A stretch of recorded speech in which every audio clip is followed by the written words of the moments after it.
모든 사람은 실패와 성공을 경험합니다.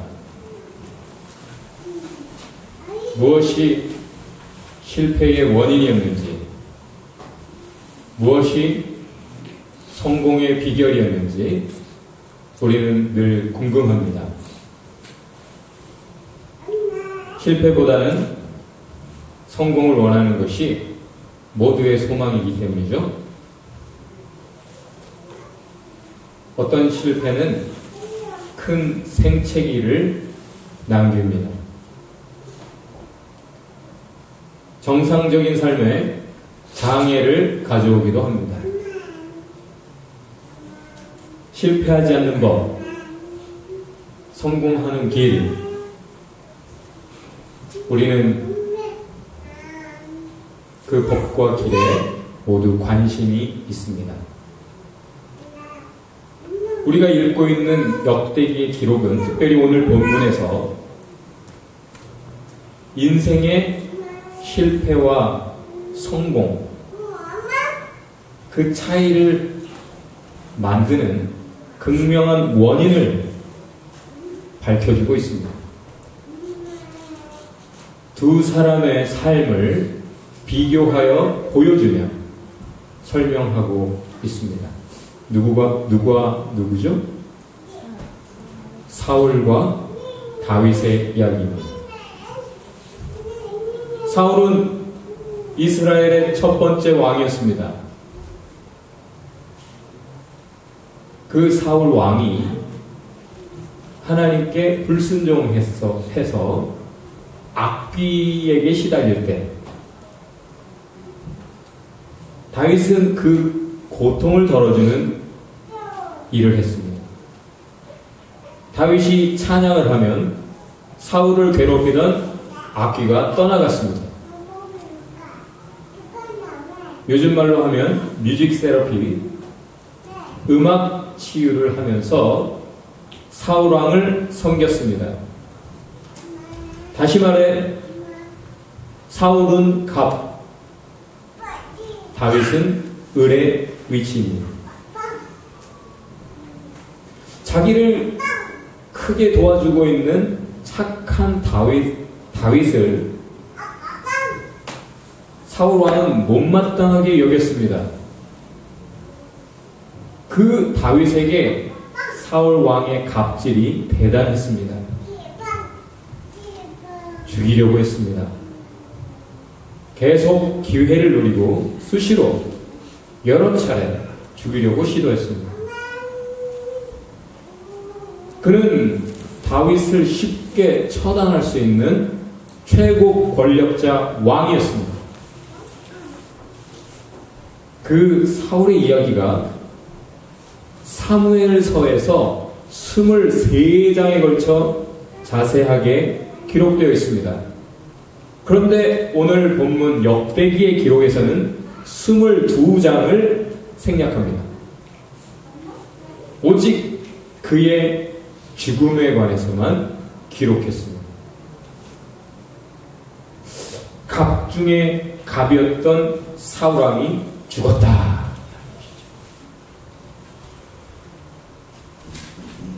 인간의 갑질은 영원하지 않습니다. 그의 이야기가 나오는구나 싶은 시점에 끝나버리고 있습니다.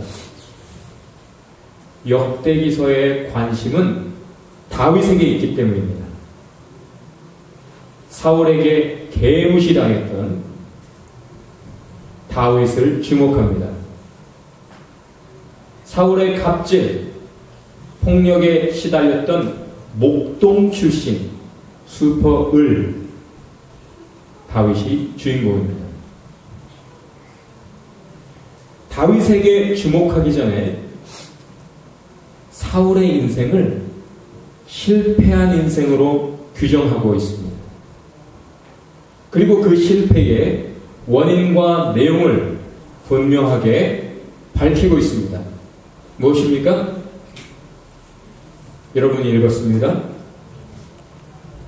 뭐죠? 주님을 배신했다, 주님께 범죄했다, 주님께 불순종했다, 이런 거죠. 왕으로서 진짜 왕 중 왕이신 하나님을 섬기지 않았습니다. 갑의 입장에 있는 사울이 갑 중에 갑이신 슈퍼갑 하나님을 개무시했습니다. 불순종했습니다. 거기서 끝나지 않았습니다. 이 사울의 죄를, 사울의 인생이 실패하게 한 이 죄를 두 가지 단어로 설명하고 있습니다. 다 같이 해볼까요? 다라시, 샤. 이 두 가지 단어가 오늘 본문 이후에 사울의 삶과 다윗의 삶을 비교하느라 계속 사용되고 있습니다. 이야기 하나에 한 번씩 등장하는 단어들인데 오늘 본문 이 두 구절 안에 세 번이나 반복해서 함께 등장하고 있습니다. 다라시라는 말은 찾아가다 라는 의미를 가진 단어입니다. 여러분 리조트라는 말 아시죠? 평창도 리조트인가요? 많은 사람들이 자주 가는 곳을 말합니다. 그것은 피곤할 때 혹은 자기가 어떤 힘을 얻고자 할 때 찾아가는 곳이죠. 그래서 어떤 대상에게 의지하다, 도움을 청하다, 호소하다 라는 의미를 갖습니다. 요약하자면 다라시는 어떤 의미입니까? 누군가의 도움을 필요로 해서 찾아가는 행동을 의미합니다. 두 번째 단어가 뭐라고 했죠? 샬은 질문하다, 문의하다 라는 의미를 갖습니다.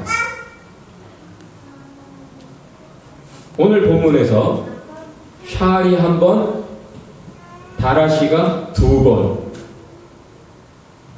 등장합니다. 그렇게 세 번 다 사울 왕의 삶을 이야기하고 있습니다.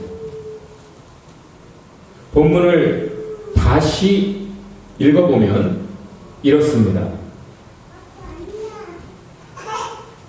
그렇게 사울은 죽었다.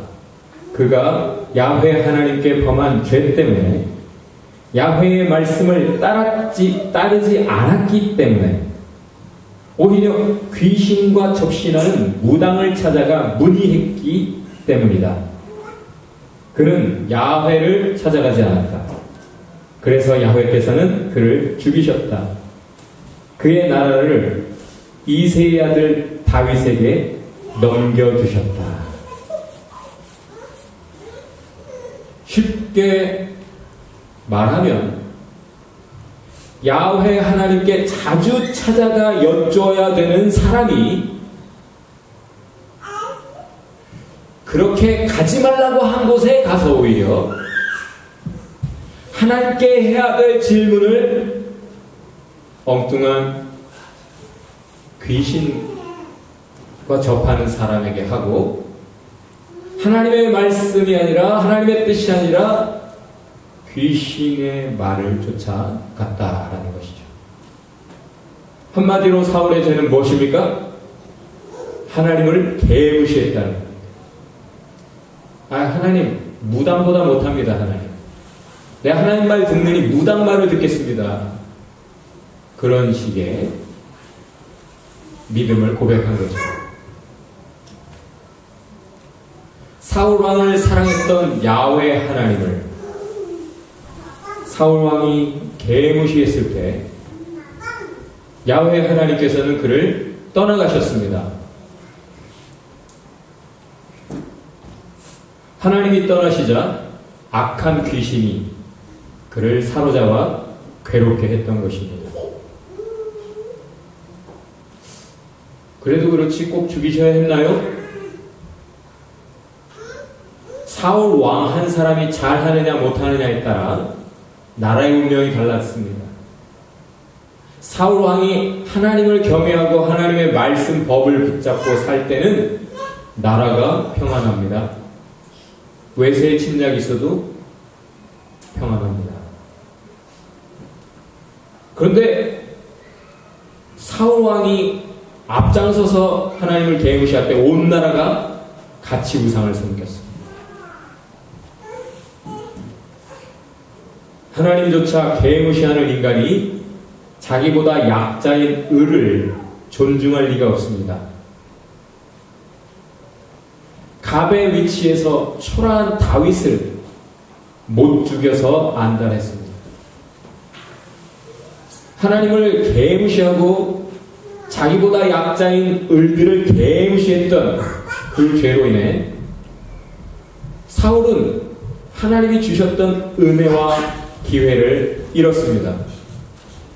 그렇게 엉뚱한 을들을 괴롭히는 삶을 힘쓰다가 죽었습니다. 비참하게 죽었습니다. 다윗은 달랐습니다. 하나님께 사사건건 샬 했습니다. 샬 뭐죠? 여쭙습니다. 그에게 하나님의 군대와 같은 강력한 큰 군대가 있었습니다. 하지만 적들이 쳐들어올 때 그는 하나님께 먼저 여쭙습니다. Shall I? Will you? 주님, 제가 나가서 싸울까요? 주님께서 적들을 제 손에 붙이시겠습니까? 그렇게 전쟁을 치르고 그 다음에 또 다른 전쟁을 치르게 될 때 또다시 주님께 여쭙습니다. 그리고 주님이 말씀하시는 대로 따라 전쟁을 합니다. 그래서 늘 승리했습니다. 이런 다윗을 성경은 이렇게 표현합니다. A man after God's own heart. 하나님의 마음을 따르는 자. 의역을 하면 하나님 마음에 드는 자. 당시 전쟁을 하면 많은 금부치들을 전리품으로 획득했습니다. 그런데 그 중에 우상들, 감나가는 그런 우상들을 아낌없이 다윗은 불에 태웠습니다. 사울과 다르죠?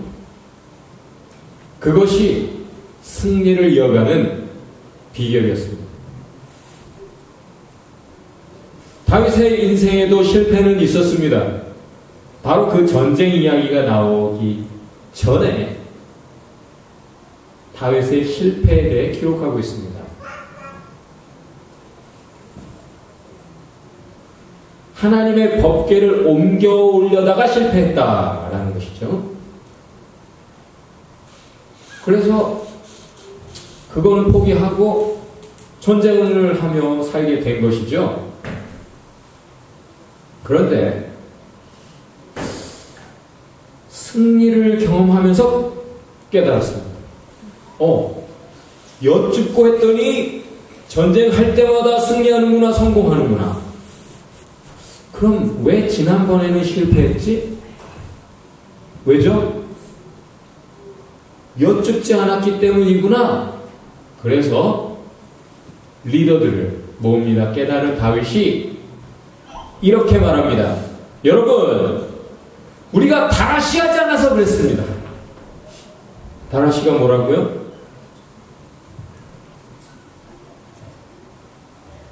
도움이 필요해서 찾아가는 것. 이미 주어진 하나님의 뜻, 하나님의 말씀이 있는데 그것을 찾아 그것의 자문을 구하지 않고 그냥 열심히 옮기려고 했던 거죠. 그래서 실패했었습니다. 왕이 된 다윗이 부지런히 법궤를 옮겨오려고 했던 것도 그 이유였습니다. 일이 있을 때마다 주님께 먼저 여쭙기 위해. 왜죠? 사울왕은 하나님이 주신 그 법궤를 개무시해서 저기다 놔두고 하나님께 여쭙는 삶이 없었다. 사울의 통치 기간에는 우리가 하나님께 여쭙지 않았지 않는가?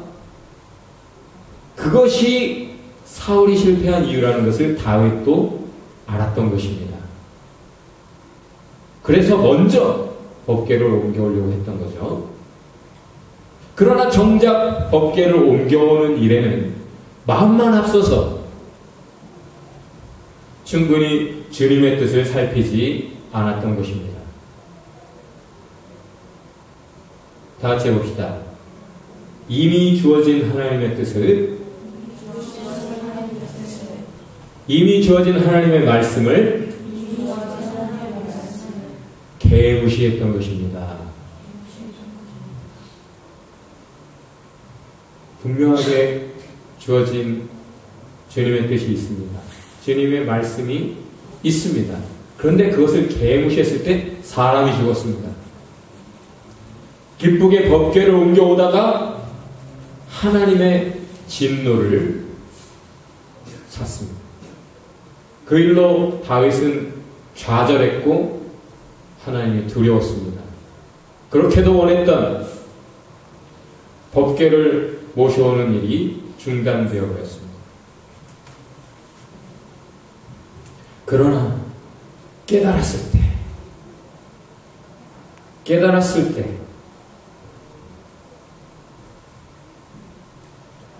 다윗이 신중해집니다. 깨달은 사람은 지혜가 있는 것이요 지혜로운 사람은 신중하다. 잠언도 프루덴스, 신중한 것이 지혜와 거의 동격으로 이야기가 되고 있죠. 왜 실패했나? 왜 승리했나? 그 속에서 깨달으면 사람이 그 다음부터는 좀 더 신중해집니다.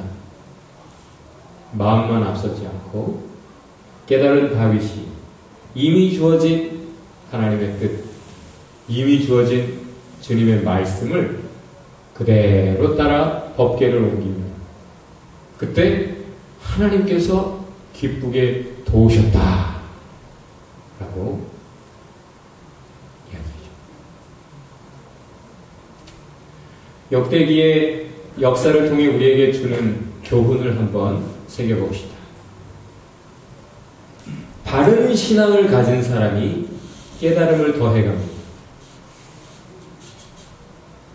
엉뚱한 신앙으로 가는 사람은 진정한 진리를 쌓아가지 못하고 왜 안 되지? 왜 하는데도 안 되는 거야? 그렇게 계속 좌절하고 실망하고 하나님 없는 거 아니야? 이렇게 되죠. 그러나 성경적으로 바른 신앙을 가지고 기도하고 예배하고 사는 사람은 깨달음이 쌓여갑니다.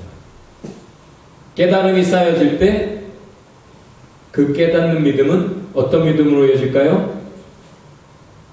신중해지는 믿음이 됩니다. 신중한 믿음은 어떤 믿음? 어떤 믿음으로 이어집니까? 여쭙는 믿음이 됩니다. 여쭙는 믿음은 더 분명한 하나님의 뜻 바르게 붙잡고 바른 신앙으로 이어집니다. 바른 신앙은 무엇으로 이어집니까? 깨닫는 믿음. 깨닫는 믿음은 신중한 믿음. 신중한 믿음은 여쭙는 믿음. 여쭙는 믿음은 바른 믿음. 선순환이 이루어지는 것이죠. 다윗은 그렇게 승리를 이어갈 수 있었습니다.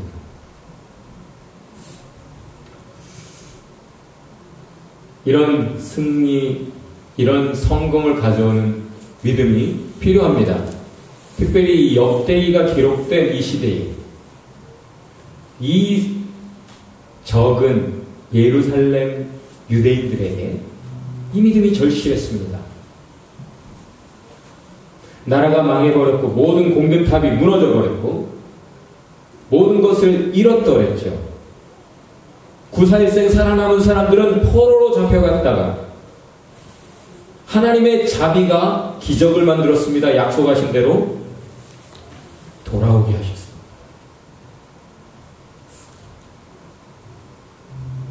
그러나 폐허에서 다시 처음부터 시작해야 되는 그들이 꿈꾸는 것은 회복의 역사.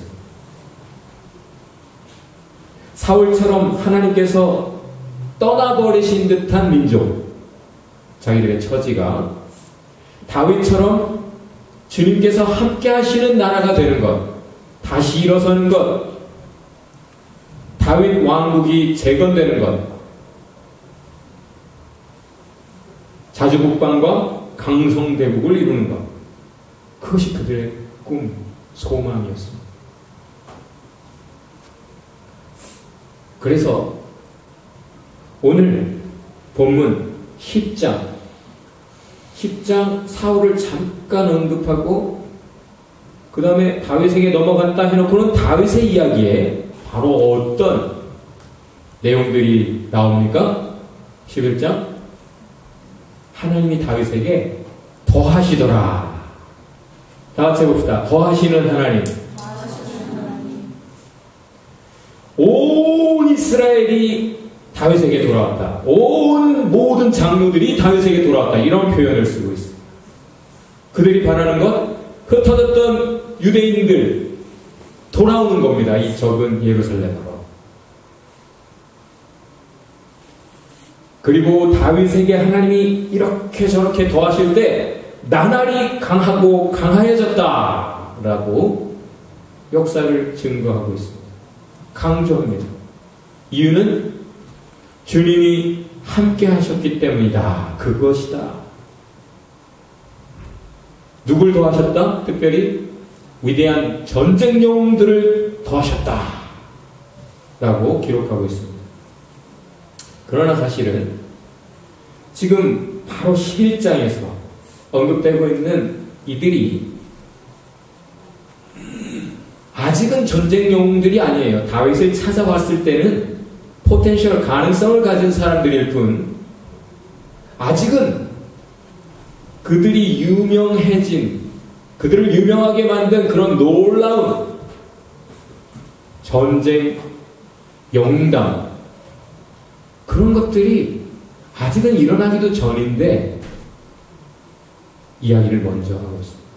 다윗과 함께 전쟁터로 나가서 목숨을 걸고 믿음의 싸움을 싸우며 그때 하나님의 능력을 힘입고 전쟁 영웅들이 된 것이죠. 하지만 이미 다윗의 이야기 초두에 유명한 그들의 전쟁 영웅담을 소개하고 있는 이유는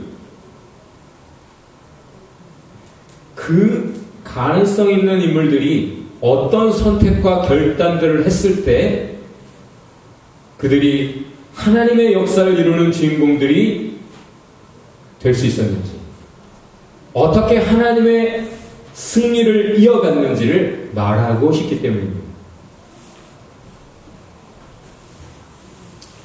그들에게는 믿음이 있었습니다. 어떤 믿음이죠? 다윗과 함께하면 승리한다. 지금은 을의 입장. 사울에게, 최고 권력자 사울에게 미우털 박혀서 도망다니는 신세이지만 다윗과 함께하면 승리하고 평안할 것이다. 왜? 하나님께 여쭙는, 하나님과 가까운, 하나님이 함께 하시는 사람이기 때문에. 그래서 그들은 믿음으로 결단하고 자원하여 다윗에게 왔습니다. 그리고 목숨 걸고 헌신해서 섬겼습니다. 그 가능성 있는 믿음의 용사들을 더하셨을 때 초라했던 다윗이 위대한 왕 다윗이 되었고 위대한 다윗 왕궁을 건설했다는 것입니다. 슈퍼을 일할 수 있는 다윗에게 슈퍼갑 일할 수 있는 하나님께서 함께 하셨기 때문이라는 것입니다. 오늘 성탄절 우리는 우리와 함께하기 위해 오신 하나님을 묵상합니다. 처녀탄생의 방법으로 인간이 되신 이유는 특별히 을 중에서도 너무나 불쌍하고 고통스러워하는 슈퍼을들과 함께하기 위해 예루살렘에 호화롭게 잘 사는 사람들보다는 갈릴리에 나사렛에 유대 땅 저 변두리에 아니 유대 땅을 넘어 사마리아에 그렇게 고통하는 인생들과 함께하기 위해 오셨습니다. 그의 이름이 임마누엘입니다. 임마누엘, 그 헬라어를 영어로 그대로 옮기면 God with us, 우리와 함께하는 하나님. 다윗과 함께 하셨던 하나님이 내가 너희와 함께하기 원한다. 그래서 왔어. 그래서 왔어. 슈퍼 갑이신 주님께서 저와 여러분에게 오셨습니다. 함께하기 위해서입니다. 불쌍한 인생을 그냥 지나치지 못하시는 긍휼과 사랑의 하나님이시기 때문입니다. 그런데 많은 사람들이 자기에게 다가오신 하나님을 개무시합니다.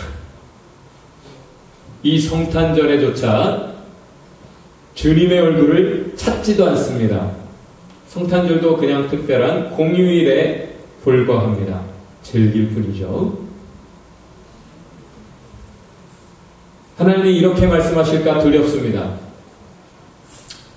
너는 사울처럼 하늘을 경외하지도 않고 제멋대로 사는 인간이로구나. 하나님 그렇게 딱 센텐스 판결 내시면 끝입니다. 아무리 기회를 줘도 네가 그렇구나 하면 거기가 끝입니다. 이 성탄의 절기에 주님께서 더욱 우리에게 다가오십니다. 그리고 말씀하십니다. 나는 임마누엘, 너와 함께하기 원한다. 우리 눈을 감고 오른손 가슴에 얹고 한번 스스로 질문해 봅시다. 나는 하늘을 경외하는가? 하나님이 그렇게 대단하다고 하는데 나는 그 주님을 개무시하고 있지는 않는가? 이미 분명하게 주어진 주님의 뜻, 주님의 말씀을 개무시하고 있지 않는가? 나는 주님을 찾아가는 신앙인가? 나는 주님께 여쭙는 신앙의 삶인가? 우리 기도합시다. 주님, 내게 다가와 주시니 감사합니다. 함께하기 위해 인간의 몸까지 입으신 사랑을 감사합니다. 제 무서운 죄를 용서하여 주옵소서. 저를 긍휼히 여기시옵소서. 제가 이제 다윗처럼 늘 주님을 찾겠습니다. 주님의 뜻을 늘 찾겠습니다. 나와 함께하여 주옵소서.